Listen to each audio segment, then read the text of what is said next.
김인호 씨, 요즘 나랑 말이 없어진 거 알아? 아니, 난 그냥. 솔직히 말해봐요. 나랑 같이 사는 거 후회돼요? 안녕하세요. 저는 서울에 사는 72세 김인호라고 합니다. 사람은 혼자 살 수 없다. 저도 그렇게 믿었습니다. 그래서 재혼을 결심했죠. 하지만 지금 와서 생각해보면 저는 너무 큰 착각을 했던 것 같습니다. 누군가와 함께하는 것이 행복할 거라 믿었지만 오히려 제 삶은 더 불편해졌습니다. 매일이 스트레스였고 저는 점점 저 자신을 잃어갔습니다. 혼자 살 때는 자유로웠습니다. 아무도 제 삶에 간섭하지 않았고 제 시간은 온전히 저의 것이었죠. 하지만 재혼 후에는 모든 것이 바뀌었습니다. 상대를 배려해야 했고 작은 것 하나도 마음대로 할 수 없었습니다. 심지어 돈 문제까지 얽히면서 관계는 점점 악화되었습니다. 그럼에도 불구하고 저는 참고 살았습니다. 하지만 이제는 묻고 싶습니다. 내가 원하는 삶은 과연 이런 것이었을까? 혹시 지금 재혼을 고민하고 계신가요? 아니면 이미 재혼했지만 예상과는 전혀 다른 현실을 마주하고 계신가요? 오늘 제가 겪은 이야기를 듣고 여러분이 후회 없는 선택을 하셨으면 좋겠습니다. 영상이 도움이 되신다면 좋아요와 구독, 알림 설정 부탁드립니다. 그럼 시작하겠습니다. 아내 박순영 씨를 처음 만난 곳은 노인복지센터였습니다. 아내가 먼저 말을 걸어왔죠. 혼자 오셨어요? 그때 저는 혼자였습니다. 친구들도 하나둘 떠나고 가족들과도 자주 연락하지 않던 시기였죠. 그래서 저는 자연스럽게 센터에서 시간을 보내곤 했습니다. 그런데 순영 씨는 분위기가 달랐습니다. 밝고 씩씩하고 사람들과 잘 어울리는 성격이었죠. 저는 그런 모습이 참 부러웠습니다. 우리는 함께 프로그램에 참여하면서 가까워졌습니다. 노래교실에서 같이 노래를 부르기도 하고 체조 시간에 나란히 앉아 몸을 풀기도 했죠. 그날도 저는 의자에 앉아 쉬고 있었는데 순영 씨가 커피 한 잔을 들고 오더군요. 아, 감사합니다. 그 작은 배려가 그렇게 따뜻할 수가 없었습니다. 이후로도 우리는 자주 연락했고 자연스럽게 가까워졌습니다. 우리는 서로를 의지할 수 있을 거라 생각했다. 둘 다 혼자 살아온 시간이 길었기에 서로 의지하며 살아가는 게 좋을 것 같았습니다. 우리 이렇게 외롭게 살지 말고 함께 살아보는 건 어때요? 그렇게 우리는 재혼을 결심했습니다. 주변에서도 응원해줬고 저도 새로운 인생을 시작하는 것 같아 설렜습니다. 하지만 결혼 생활은 연애와는 전혀 달랐습니다. 처음에는 서로에게 잘해주려고 노력했습니다. 준영 씨도 음식을 정성껏 준비해줬고 저도 일부러 그녀가 좋아하는 꽃을 사다 주곤 했죠. 저녁이면 식탁에 마주 앉아 도란도란 이야기를 나누었습니다. 김인호 씨, 된장찌개 좋아하신다면서요? 그렇죠. 예전 아내도 자주 끓여줬는데 참 맛있네요. 앞으로 제가 자주 해드릴게요. 그녀는 다정한 사람이었고 저는 그런 그녀가 참 고마웠습니다. 하지만 그 다정함이 영원하진 않더군요. 결혼한 지 반년이 지나면서 점점 달라지기 시작했습니다. 그날도 저는 퇴근하는 남편처럼 집으로 돌아왔습니다. 동네 공원을 한 바퀴 돌고 나서 집에 들어섰죠. 현관문을 여는 순간 집안 공기가 이상하게 느껴졌습니다. 냄비에서 김이 모락모락 올라오는 풍경은 온데간데 없고 부엌은 조용했습니다. 식탁 위에는 빈 그릇 하나 없이 깨끗했죠. 순영 씨, 저녁 뭐 먹어요? 소파에 누워있던 순영 씨가 팔짱을 낀 채 저를 쳐다봤습니다. 순간 마음이 철렁 내려앉았습니다. 아, 오늘도 또 혼자 먹어야 하는구나. 사실 처음이 아니었습니다. 한두 번이 아니다 보니 이제는 기대조차 하지 않게 되었습니다. 그날도 저는 혼자 라면을 끓였습니다. 끓는 물에 면을 넣으면서도 저 자신이 한심하게 느껴졌습니다. 이럴 거면 혼자 사는 게 낫지 않았을까? 설거지를 하며 문득 불과 몇 달 전이 떠올랐습니다. 재혼 초기에는 순영 씨가 이렇게 말하며 저를 챙겼습니다. 하지만 이제는 이게 우리의 현실이 되어 있었습니다. 그렇게 혼자 저녁을 먹고 있던 어느 날, 저는 또다시 라면을 끓이고 있었습니다. 그때 현관문이 덜컥 열리는 소리가 들렸습니다. 어머니, 나왔어요? 순영 씨의 딸이었습니다. 저는 깜짝 놀라 부엌에서 얼굴을 내밀었죠. 왔구나. 엄마 저녁 먹었어요? 그때였습니다. 아니, 아직 안 먹었어. 우리 딸 왔는데 맛있는 거 먹어야지. 그렇게 말하더니 순영 씨는 부엌으로 들어가 냉장고를 열었습니다. 평소 제가 과일을 사오면 이런 비싼 건 왜 사왔냐던 사람이 딸이 오자 냉장고에서 고기며 반찬이며 꺼내기 시작했습니다. 그녀는 바쁘게 움직이며 음식을 준비했고 딸과 함께 웃으며 밥을 먹었습니다. 그리고 저는 부엌 한편에서 혼자 라면을 후루룩 들이켰습니다. 그 순간 확실히 깨달았습니다. 아, 나는 이 집에서 식구가 아니구나. 그날 밤 저는 아무 말 없이 침대에 누웠습니다. 눈을 감았지만 잠이 오지 않았습니다. 준영 씨는 안방에서 딸과 도란도란 이야기를 나누고 있었죠. 엄마, 아까 그거 너무 맛있었어요. 역시 엄마 솜씨는 최고야. 그럼 우리 딸이 오는데 그 정도는 해줘야지. 그 순간 가슴이 덜컥 내려앉았습니다. 우리 딸이 오는데 나는 매일 이 집에서 살고 있는데 나는 매일같이 저녁을 먹고 싶은데 나는 매일 따뜻한 밥 한 끼를 원할 뿐인데 나는 이 집의 가장이 아니었습니다. 나는 이 집의 손님이었습니다. 그날 밤 저는 한참을 뒤척이다가 한숨을 내쉬었습니다. 이럴 거면 그냥 혼자 사는 게 나았을까. 그제야 처음 재혼을 결심했던 순간이 떠올랐습니다. 외롭지 않으려고 결혼한 건데 왜 난 더 외로워진 걸까? 그때부터였습니다. 저는 차라리 혼자 사는 것이 낫겠다고 생각하기 시작한 것이. 돈 문제는 더욱 심각했습니다. 저는 매달 연금 120만 원을 받습니다. 이 중에서 생활비로 60만 원을 쓰고 20만 원은 딸에게 보내줬습니다. 딸이 혼자 애를 키우고 있어서 제가 도와주지 않으면 생활이 빠듯하거든요. 처음에는 별 문제가 없었습니다. 준영 씨도 제가 딸을 생각하는 마음을 어느 정도 이해해주는 듯했죠. 그런데 이 사실을 순영 씨가 확실히 알게 된 날, 상황이 완전히 바뀌었습니다. 그날 거실에서 TV를 보고 있는데 순영 씨가 핸드폰을 보며 인상을 찌푸리더군요. 이게 뭐야? 당신 딸이 돈 보냈다고 문자했네. 응, 매달 조금 보내주고 있어. 애 혼자 키우느라 힘들잖아. 갑자기 순영 씨가 손에 들고 있던 리모컨을 탁 내려놓더니 날카로운 목소리로 물었습니다. 아니, 당신 연금에서 딸한테 돈을 보낸다고? 그래. 큰 돈도 아니고 20만 원 정도야. 그 순간 그녀의 표정이 굳어졌습니다. 내가 어쩐지 돈이 빠듯하다 했어. 나는 돈 아끼느라 고기 한 번 못 사 먹는데 당신 딸은 우리가 피땀 흘려 번 돈으로 편하게 산다는 거야. 저는 너무 당황스러웠습니다. 아니, 순영 씨, 우리가 못 먹고 사는 것도 아니고 난 하나뿐인 딸이야. 조금 도와주는 게 그렇게 큰 문제야?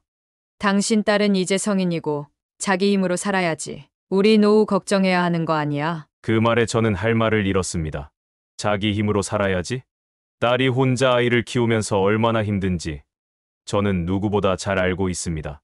그런데 그걸 알면서도 저보고 모른 척하라는 말이었을까요? 그날 이후로도 돈 문제로 다툼이 끊이지 않았습니다. 딸이 집에 온 날, 난 더 이상 가장이 아니었다.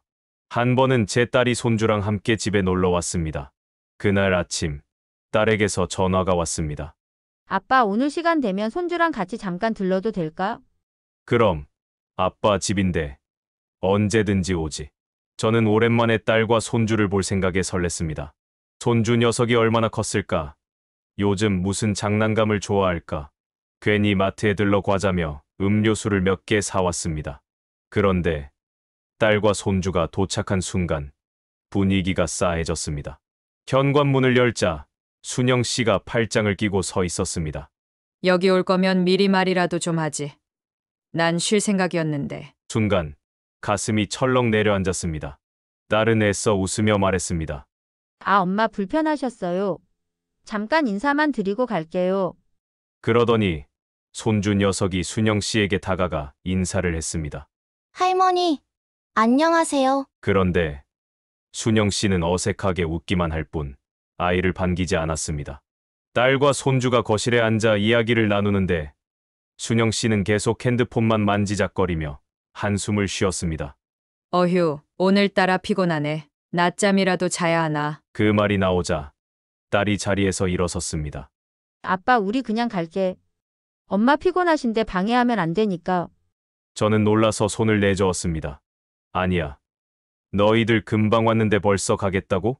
괜찮아, 아빠. 다음에 올게. 딸은 그렇게 서둘러 손주의 손을 잡고 나가버렸습니다. 현관문이 닫히는 소리를 듣고 저는 주먹을 꽉 쥐었습니다. 그리고 조용히 거실에 앉아있던 순영 씨를 바라봤습니다. 꼭 그렇게 해야 했어. 순영 씨는 시큰둥하게 대답했습니다. 뭘? 딸이랑 손주가 왔는데 좀 반갑게 맞아줄 수도 있잖아. 나는 피곤했어. 그리고 솔직히 우리 집이 애들 놀이터야. 그 순간 확실히 깨달았습니다. 아, 이 집은 내 집이 아니구나.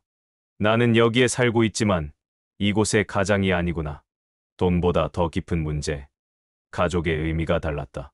그날 밤 저는 한숨도 잘 수 없었습니다. 딸이 오랜만에 아버지 집에 왔는데 환영받지 못하고 돌아갔습니다. 손주 녀석은 할머니한테 잘 보이고 싶어서 씩씩하게 인사까지 했는데 정작 할머니는 시큰둥한 반응을 보였습니다. 저는 속이 상했습니다. 그래서 조용히 말했습니다. 순영 씨, 우리한테 가족이란 뭘까? 그녀는 휴대폰을 만지작거리며 대답했습니다. 그게 무슨 소리야? 나는 내 딸이 가족이라고 생각해. 내 손주도 그렇고. 그런데 당신한테는 내 가족이 남처럼 느껴지는 것 같아. 순영 씨가 한숨을 쉬며 핸드폰을 내려놓았습니다. 김인호 씨 결혼했으면 이제 우리 둘이 가족이지. 당신 딸이랑 손주는 따로잖아. 솔직히 나는 편하게 살고 싶은데 왜 당신 딸이랑 손주까지 신경 써야 해? 그 말을 듣고 저는 더 이상 할 말이 없었습니다. 이 사람에게 나는 가족이지만 내 딸은 가족이 아니구나. 그렇게 또 한 번 깊은 후회가 밀려왔습니다. 이럴 거면 그냥 혼자 사는 게 낫지 않았을까? 결혼은 서로 맞춰가며 살아가는 거라고들 합니다. 하지만 나이가 들수록 맞춰간다는 게 더 힘들어지는 것 같습니다. 젊었을 때처럼 감정적으로 상대를 이해하고 조율하고 변화하는 게 쉽지 않거든요. 저도 마찬가지였습니다. 저는 매일 아침 동네를 산책하는 습관이 있었습니다. 혼자만의 시간을 가지면서 머리를 식히고 가볍게 운동도 할 겸 말이죠. 순영 씨, 나 아침마다 동네 산책하는 거 아시죠? 응, 그런데 왜? 그냥 나 다녀올게요. 그런데 이렇게 이야기하고 나가려고 하면 꼭 한마디씩 던집니다. 혼자 나가면 심심하지 않아? 나랑 같이 가면 안 돼? 처음엔 그러자고 했습니다. 함께 걸으면 더 정이 쌓일 수도 있고 나도 외롭지 않으니까. 하지만 막상 같이 나가보니 문제는 생각보다 컸습니다. 같이 걸어도 같은 걸음이 아니었다. 저는 걷는 속도가 빠른 편이었습니다. 젊었을 때부터 걷기 운동을 꾸준히 해왔거든요. 하지만 순영 씨는 다리가 자주 아프다며 자꾸 속도를 늦췄습니다. 천천히 좀 가요. 뭐가 그렇게 급해? 아, 미안해. 나 원래 이렇게 걷는 게 습관이라서. 그래서 보폭을 맞추려고 노력했습니다. 그런데 조금만 걸으면 또 멈춰 섰습니다. 잠깐만. 나 다리 아파. 여기 앉아서 쉬었다 가자. 벤치에 앉아 쉬는 동안 저는 계속 핸드폰 시간을 확인했습니다. 사실 이건 운동이라기보다는 그냥 산책 수준이었습니다. 하지만 그녀에게 나 먼저 갈게요 라고 말하면 삐쳐버릴 게 뻔했습니다. 그래서 참고 기다렸습니다. 그렇게 하루, 이틀, 사흘. 결국 저는 운동을 제대로 못하고 있었습니다. 그래서 하루는 혼자 나가기로 했습니다. 그날 아침 일부러 조용히 옷을 갈아입고 나가려고 했죠. 그런데 현관문을 열자마자 순영 씨가 부엌에서 나왔습니다. 어디가? 그냥 산책 좀 하려고. 그녀는 미간을 찌푸리며 물었습니다. 왜 나랑 안 가? 나랑 같이 가는 게 싫어? 솔직히 그 말이 너무 부담스러웠습니다. 아니, 그런 게 아니라 나 조금 빨리 걷고 싶어서. 그럼 내가 못 따라간다는 거야? 아니, 그냥 가볍게 땀 좀 내려고. 그녀는 말없이 싱크대에서 손을 씻더니 한숨을 쉬었습니다. 그래. 나랑 같이 가는 게 싫은 거겠지. 알았어. 혼자 가. 그 말투를 듣고 나니 괜히 미안해졌습니다. 하지만 정말로 혼자 가고 싶었습니다. 저는 결국 산책을 포기하고 주방에 앉아 신문을 펼쳤습니다. 그러자 그녀가 다시 말을 꺼냈습니다. 왜 안 나가? 나 때문이야? 아니, 그냥 오늘은 안 갈래. 그렇게 저는 하고 싶은 일을 또 한 번 포기했습니다. 시간이 지날수록 저는 하고 싶은 걸 점점 포기해야 했습니다. 제가 원래 하던 생활이 점점 사라졌습니다.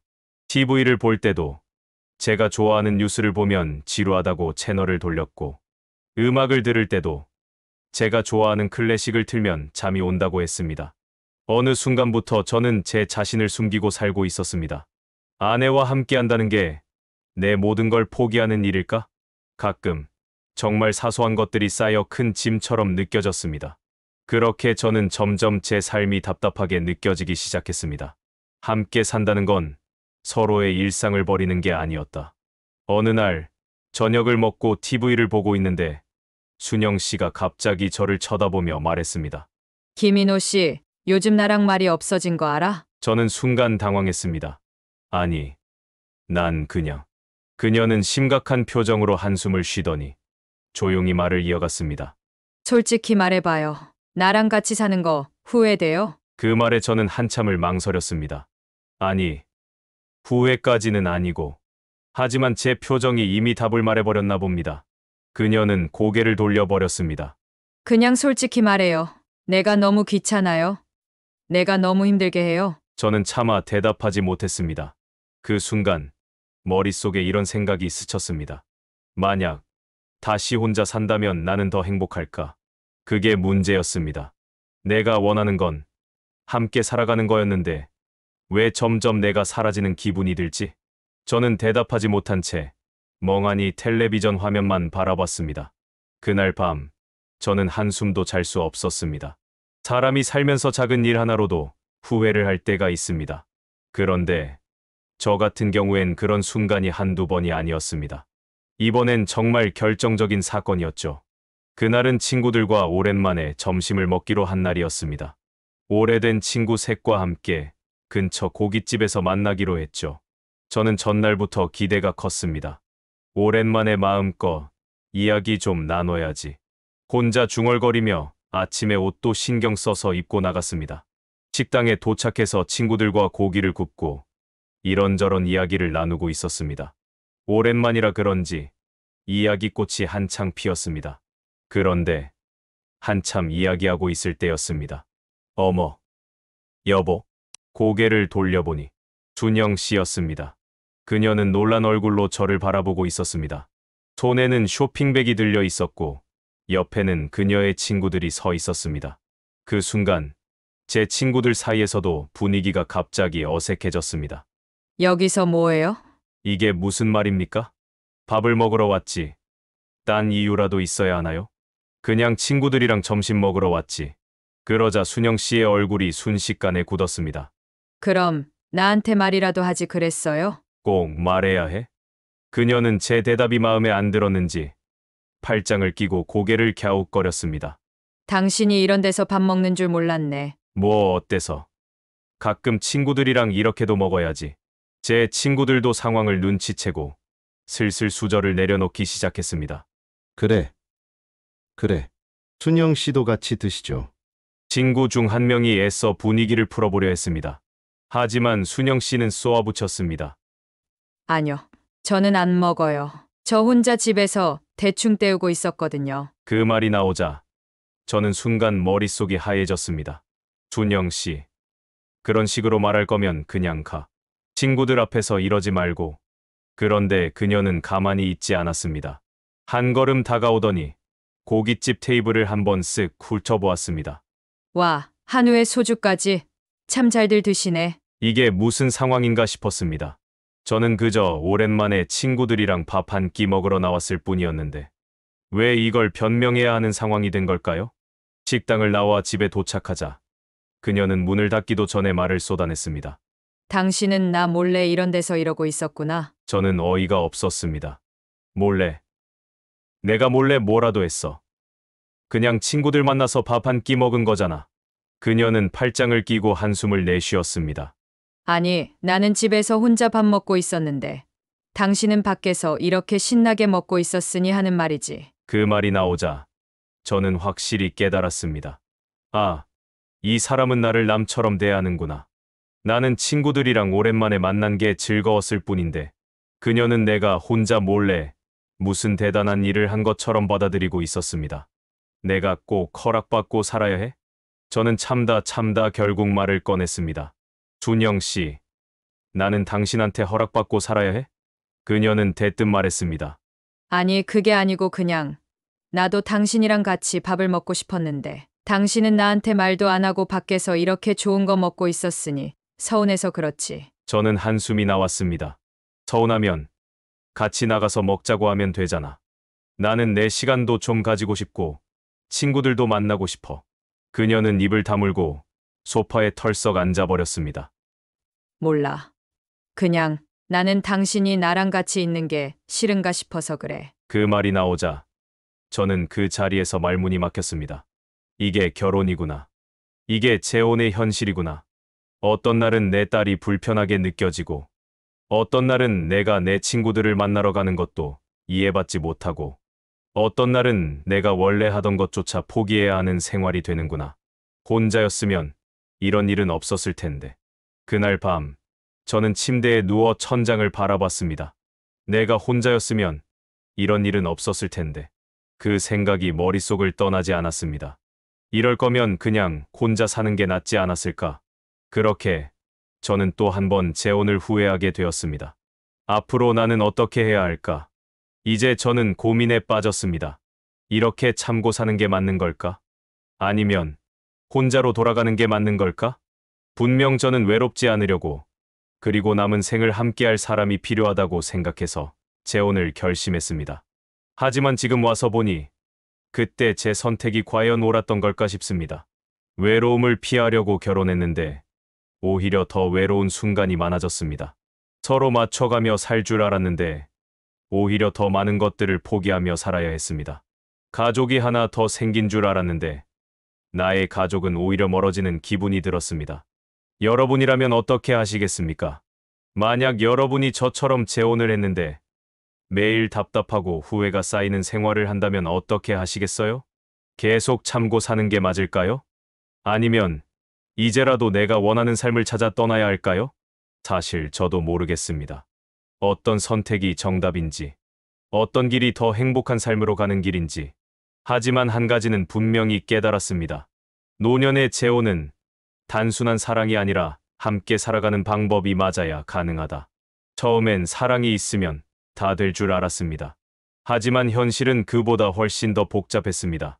생활 방식, 돈 문제, 가족 관계. 그 모든 것이 다 맞아야 편안한 노후를 함께할 수 있었습니다. 저는 그것을 미처 생각하지 못했습니다. 그저 외로움을 피하려고만 했죠. 하지만 외로움보다 더 힘든 것이 있다는 것을 알게 되었습니다. 지금 혼자 사는 것이 두려워서 재혼을 고민하시는 분들께 꼭 드리고 싶은 말이 있습니다. 혼자가 외롭다고 무조건 재혼을 선택하지 마세요. 혼자가 외로운 것보다 맞지 않는 사람과 함께하는 삶이 더 힘들 수도 있습니다. 내가 정말 원하는 것이 무엇인지, 나의 삶이 어떻게 변화할지 신중하게 생각해 보시길 바랍니다. 저는 지금 후회하고 있습니다. 하지만 여러분만큼은 같은 후회를 하지 않기를 바랍니다. 여러분의 생각은 어떠신가요? 저는 이제 어떻게 해야 할까요?